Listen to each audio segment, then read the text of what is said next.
Let me start with something most people don't want to admit: strong personalities aren't the problem. Your reaction to them is. Think about the last time you got into an argument with someone who was loud, intense, overwhelming, or completely convinced they were right.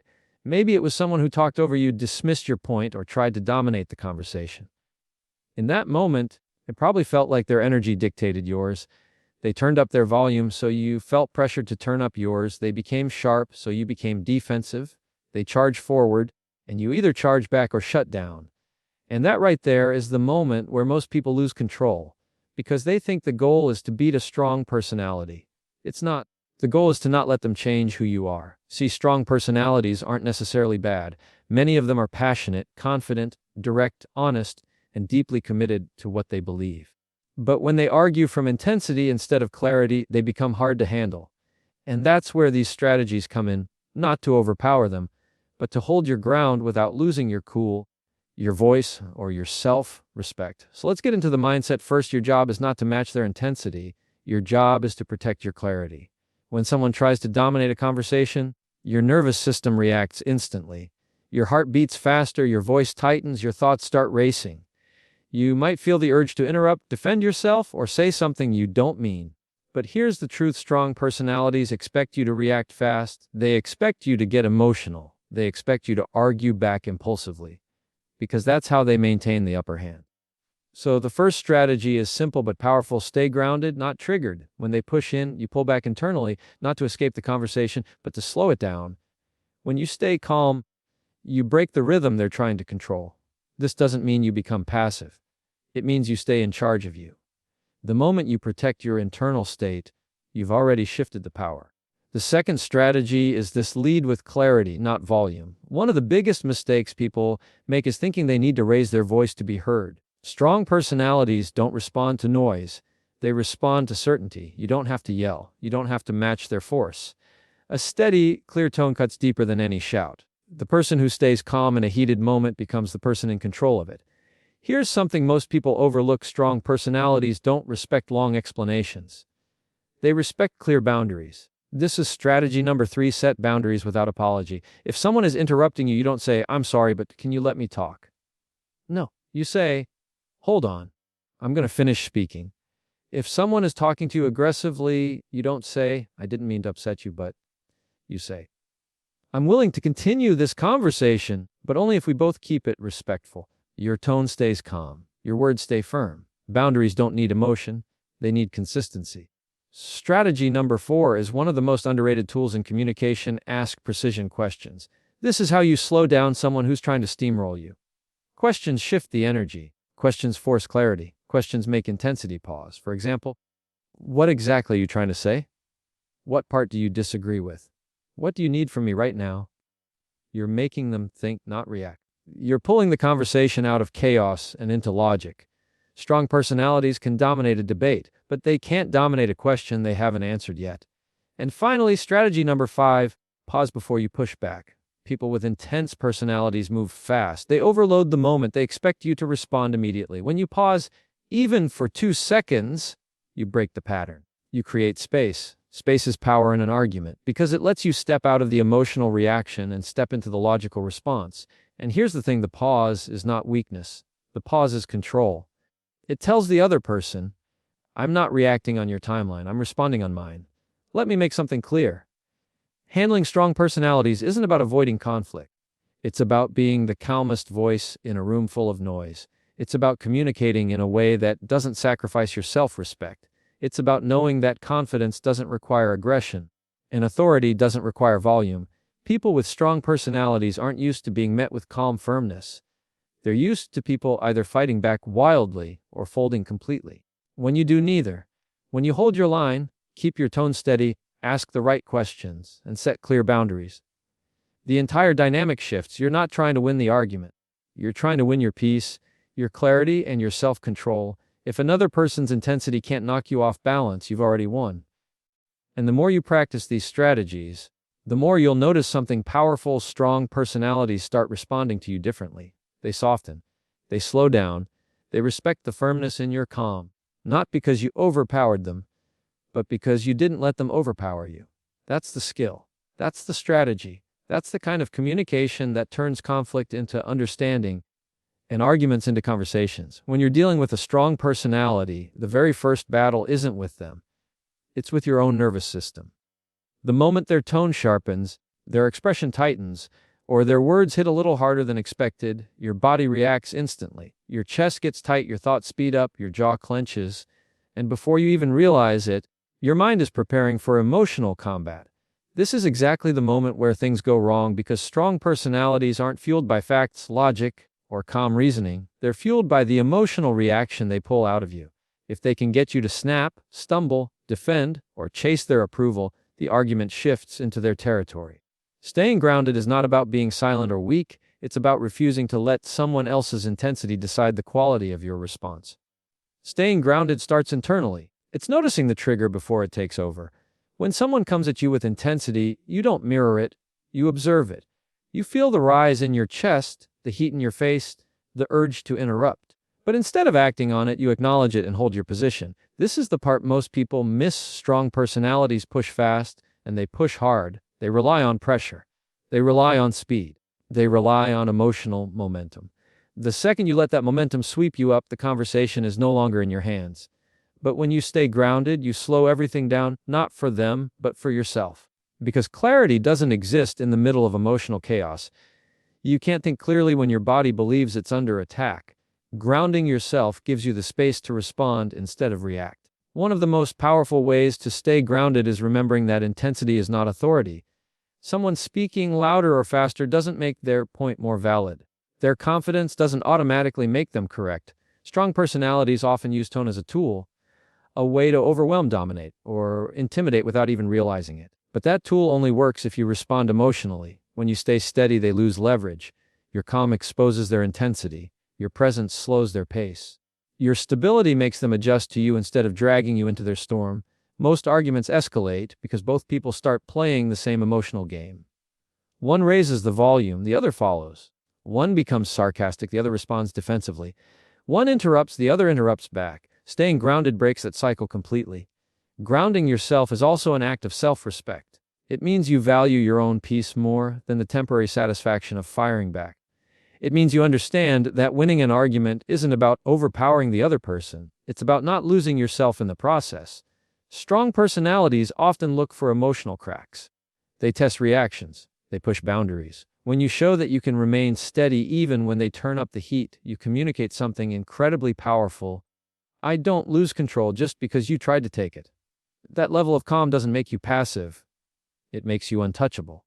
Another part of staying grounded is separating the moment from your identity. When someone with a strong personality challenges you, criticizes you, or speaks sharply, your mind might try to take it personally. You might feel attacked or disrespected. But not every intense tone is an attack. Not every forceful statement is an insult. Many strong personalities communicate in a way that feels like confrontation when it's really just their default energy. Grounding yourself lets you decode the message instead of reacting to the delivery. You can respond to what's actually being said rather than the emotional noise around it.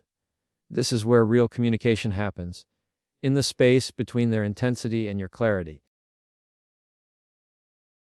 Staying grounded also means giving yourself permission to pause. The pause is crucial. It's a moment where your body resets, your mind catches up, and your reaction loses its grip. Strong personalities hate the pause because it forces them out of their rhythm. It makes them wait. It makes them reflect. It breaks their momentum. But it gives you everything: perspective, control, and time to choose the response you won't regret. A centered pause is more powerful than an emotional comeback, and it speaks louder than a raised voice ever will. Eventually, when you practice staying grounded long enough, something interesting starts to happen. The strong personality adjusts. They slow down, they listen, they soften, not because you match their force, but because your steadiness creates a different tone for the conversation. People don't calm down when you fight back. They calm down when they sense they're talking to someone who won't be moved by pressure, intensity, or emotional bait. Staying grounded isn't about changing them. It's about anchoring yourself so deeply that their storm can't pull you in. When you're in a conversation with someone who comes in loud, intense, or forceful, the instinctive reaction is to match their energy. Your voice rises without you even thinking about it. Your heart starts beating faster. Your words come out quicker, sharper, more defensive. But here's the truth most people never learn. Authority doesn't come from volume. Authority comes from clarity. People may hear a loud voice, but they listen to a clear one. When you lead with clarity, you don't have to outshout anyone. You don't have to prove anything. You don't have to fight for control, because clarity is control. And the louder they get, the more powerful your calm becomes. Clarity is the difference between reacting out of fear and responding from strength. Strong personalities often use intensity as their default communication style, not always because they're trying to dominate, but because that's how they express themselves. If you meet that intensity with your own, the conversation instantly becomes a battle of egos instead of an exchange of ideas. But when you stay calm and grounded, you're not just keeping the peace. You're directing the conversation without force. Your tone sets the emotional temperature. Your pacing slows the chaos. Your steady voice becomes the anchor in the room. You don't dominate by being louder. You lead by being clearer. Clarity starts with knowing your point before you speak. Most arguments fall apart because people are trying to argue and think at the same time. They're scrambling to find the right words while emotions are pulling them in every direction. But when your message is clear in your own mind, you don't need to raise your voice. You don't need to rush. You don't need to convince aggressively. The words carry weight because they're grounded in intention and purpose. People feel that. They recognize when someone is speaking from a place of inner steadiness instead of emotional chaos. Strong personalities are used to others folding, stumbling, or rambling when they get loud, but clarity disarms them. It cuts through their intensity like a clean line. When someone is speaking over you, challenging you, or trying to overwhelm you with volume, your calm response becomes something they didn't expect, a reflection of their own intensity. They suddenly realize they're the only loud one in the room. The emotional contrast becomes undeniable. And without you saying a word about it, your calmness exposes how unnecessary their volume is. People naturally soften in the presence of clarity because they can't escalate a situation that refuses to fuel the fire. Your steadiness becomes the boundary they didn't know they needed. Leading with clarity also means removing the emotional noise from your message. You say what matters without extra words, without passive-aggressive jabs, without defensive explanations. You don't try to impress or overpower, you simply communicate the truth. Strong personalities often rely on intensity because it confuses people. It makes others second, guess themselves, but clarity removes the confusion. It makes your point sharp, simple, and difficult to twist. Loud voices can drown out weak arguments, but they can't drown out a strong one delivered calmly. When your message is clean, even a whisper becomes powerful. Another part of leading with clarity is pacing. When someone is heated, they expect you to be heated too. They expect you to jump in, interrupt, escalate, or match their emotional force. But when you slow your pace intentionally, speaking in a way that shows you're not in a rush, not threatened, not losing control, you shift the entire dynamic. Your calm pacing communicates confidence. It says, I'm not here to fight. I'm here to understand and be understood. And the moment you communicate that, their volume no longer carries authority. Volume is only powerful when it creates intimidation. Once intimidation fails, volume becomes just noise. Clarity also gives you the ability to stay on track. Strong personalities will sometimes derail a conversation with tangents, accusations, or emotional side roads. When you're not grounded, you get pulled into every single one, but clarity keeps you focused on the main issue. You guide the conversation back without aggression. You choose your words instead of chasing theirs. And the remarkable thing is that people follow clarity. Even strong personalities eventually align with someone who isn't reacting but leading the emotional tone. The strongest presence in any room is not the loudest voice, it's the clearest mind. When you speak from clarity, you don't just control your message. You control the pace, the direction, and the emotional ground of the conversation. Your calmness becomes authority. Not the kind that forces others to listen, but the kind that makes them want to, the kind that earns respect without demanding it, the kind that brings heated conversations back to a human level. Because in the end, people don't truly respond to noise, they respond to the person who can rise above it. A strong personality isn't intimidated by long explanations, emotional justifications, or elaborate reasoning. In fact, the more you explain a boundary, the weaker it sounds. Strong personalities don't respect what you say, they respect what you enforce. And one of the biggest mistakes people make when setting boundaries is thinking they owe the other person a full breakdown, a justification, or a soft landing. But the truth is, every extra word becomes an invitation for debate, every apology becomes an opening for negotiation. Every hesitation signals uncertainty, and strong personalities can sense uncertainty instantly. That's why the most effective boundaries are the ones delivered with quiet confidence, without apology, without over-explaining, and without shrinking your presence to make someone else comfortable. You're not being harsh when you set a boundary clearly, you're being responsible. You're protecting your time, your energy, your mental stability, and your emotional life. People with strong personalities often test boundaries, not necessarily because they're malicious, but because they're used to leading and pushing. They expect others to adjust. They expect people to back down, and many people do. They soften their message. They cushion their words. They apologize for simply having needs. But when you hold a boundary with calm firmness, something powerful happens. The entire dynamic shifts. You're no longer reacting to their intensity. You're standing in your own authority. And strong personalities notice that instantly. They may push once, maybe twice, but when they see you're not bending, they adjust themselves. Setting a boundary without apology means stripping your message down to the essentials. You say what's needed, and you stop talking, not with anger, not with attitude, but with grounded clarity. I won't continue this conversation if I'm being yelled at. I'm not available after 9 p.m. I'm stepping away from this discussion until we can talk respectfully.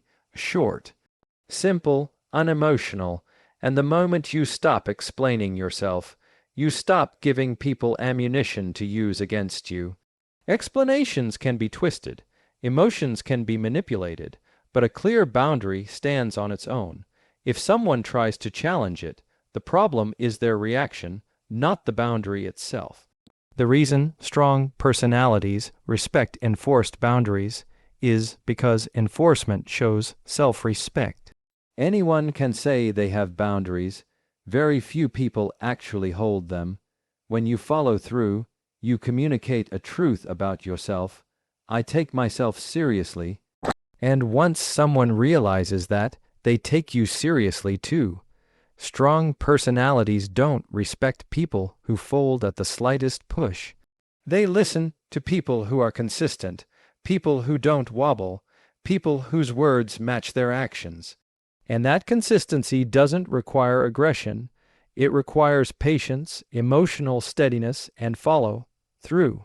The moment you apologize for a boundary, you're sending the message that you think you're doing something wrong by having one. But boundaries aren't selfish, they're not rude, they're not confrontational, they're a basic expression of emotional maturity. When you stop apologizing for them, people stop seeing them as optional. And if someone does see them as optional, their reaction tells you everything you need to know about how they value your well-being. People who benefit from your lack of boundaries will always complain when you start enforcing them. That doesn't mean the boundary is wrong, it means it's working. Another thing about setting boundaries with strong personalities is that your delivery matters more than your words. If you sound unsure, they'll test you. If you over-explain, they'll debate you. If you apologize, they'll expect you to bend. But if you speak calmly, slowly, and confidently, the boundary lands differently. You're not asking for permission, you're stating a personal standard. You're not trying to convince them, you're informing them. You're not making the boundary about them, you're making it about you. And strong personalities respond better when they see you're not trying to control them. You're simply controlling your own participation. What's even more powerful is this: a boundary without apology teaches others exactly how to treat you without you ever raising your voice. You don't need to debate. You don't need to fight. You don't need to justify your limits like you're on trial. A true boundary is revealed not when you state it the first time, but when you reinforce it the second time, and the third, and however many times it takes for the other person to understand your standard won't be lowered. That reinforcement is what earns respect. Even strong personalities eventually align with someone who refuses to abandon their own self-respect to keep the peace. At its core, setting boundaries without apology is about reclaiming your authority over your own life. It's about recognizing that your peace matters just as much as anyone's intensity. It's about refusing to negotiate your worth. When you stop apologizing for your boundaries, you stop apologizing for being yourself. And when you do that, even the strongest personalities in the room start meeting you at your level, not because you demanded it, but because you demonstrated it.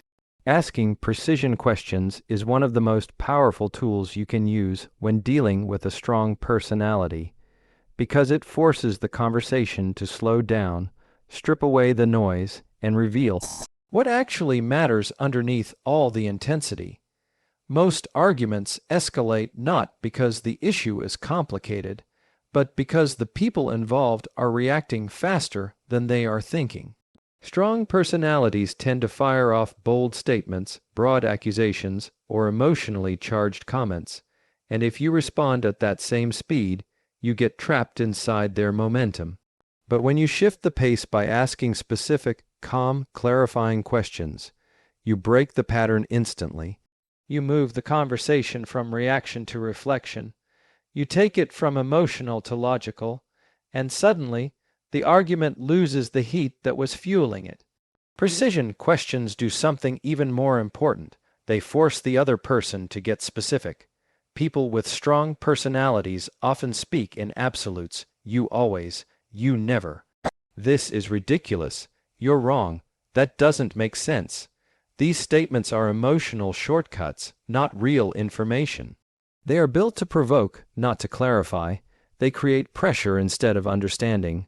When you respond by asking, "What exactly do you mean by that?" or "Can you give me one specific example?" the vague intensity collapses on itself. You're not attacking them. You're not defending yourself. You're simply asking them to slow down and articulate what they're actually trying to say. And many times, once they try to explain it clearly, even they realize they were exaggerating or reacting emotionally rather than logically. Asking precision questions also removes you from the emotional battlefield. Instead of matching their tone, you shift into a mindset of curiosity. And curiosity is powerful because it cannot coexist with defensiveness. When you ask questions like, "What outcome are you hoping for?" or "What part of what I said bothered you?" or "What do you want me to understand that I'm not seeing yet?" you redirect the conversation away from argument and toward purpose. You subtly force the other person to identify the root issue instead of circling around the surface level frustration. This not only diffuses tension, it also gives you something solid to work with. It turns conflict into clarity. Strong personalities often expect pushback, resistance, or emotional reactions. What they don't expect is calm, focused, intelligent questioning. A precision question disrupts their rhythm because it requires them to think instead of assume. It requires them to slow down instead of steamroll. And thinking is much harder than reacting. When someone is arguing quickly and loudly, it isn't because their reasoning is strong. It's because speed hides weaknesses. Precision questions shine light on those weaknesses. They reveal inconsistencies in the argument. They expose emotions that weren't being acknowledged. They bring out motivations that were being disguised as logic. And once these pieces are visible, the argument loses its power. Another reason precision questions work is because they create accountability without aggression. You're not accusing someone of being unreasonable. You're simply asking them to explain their reasoning. You're not telling them they're being emotional. You're asking what specifically triggered their reaction. You're not claiming they're being unfair. You're asking what they believe fairness looks like in this situation.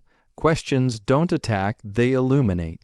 And strong personalities often respond better to illumination than confrontation. When you confront, they resist. When you clarify, they adjust. Precision questions also protect your emotional energy. Instead of carrying the full weight of the argument or trying to guess what the other person actually means, you place the responsibility back where it belongs, on them. If someone says, "You're not listening," the precision question is, "What part of what I said made you feel unheard?" If someone says, "You're wrong," you can calmly respond, "Which part specifically do you disagree with?" If someone says, "This conversation is going nowhere," the precision question becomes, "What direction do you want it to go?" These questions are not sarcastic or defensive. They are intentional, grounded, and stabilizing. They keep you centered, even when the other person is not. When you ask these kinds of questions, you're also protecting yourself from being pulled into someone else's emotional storm. Arguments escalate when both people lose clarity, but the person who stays focused will always have more control. Precision questions are your anchor. They create structure in the conversation. They filter out emotional noise. They expose the difference between what someone feels and what someone wants.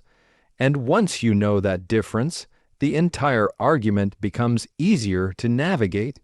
In a deeper sense, asking precision questions is an act of emotional intelligence. It signals maturity. It shows that you value understanding over winning. It demonstrates that you refuse to engage at a superficial level. And strong personalities, whether they admit it or not, respect people who communicate with that level of composure. They may still be intense, they may still push, but the moment they see you asking clear questions instead of reacting emotionally, they recognize that you're not someone who gets swept away by volume or pressure. You're someone who listens carefully, speaks intentionally, and responds intelligently. And that is how arguments with strong personalities begin to change.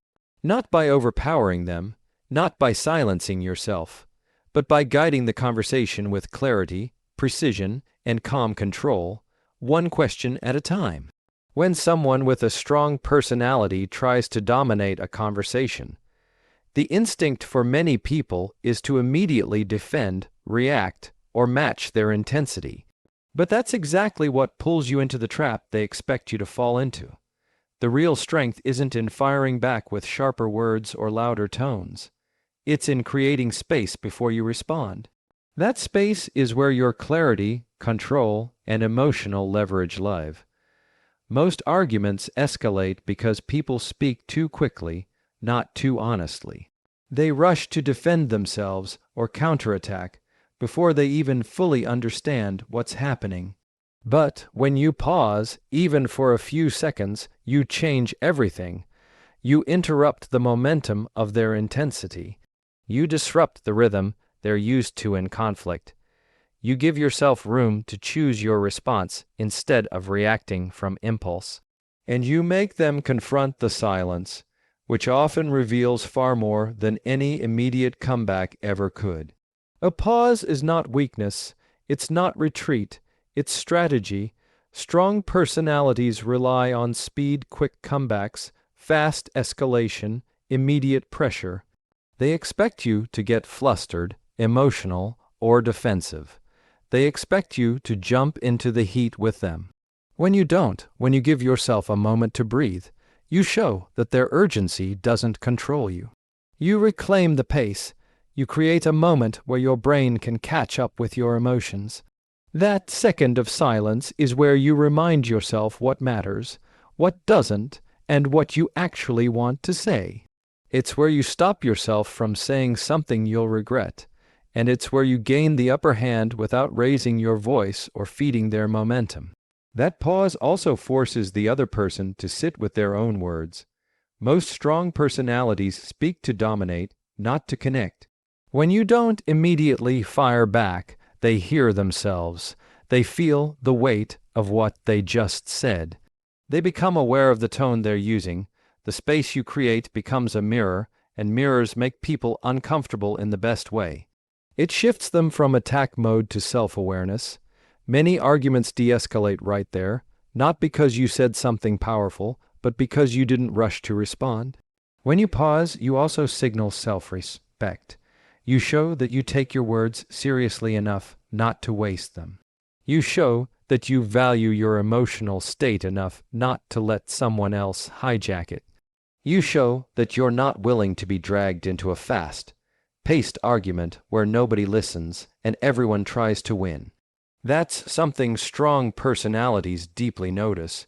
They may not admit it, but they respect people who don't get rattled easily.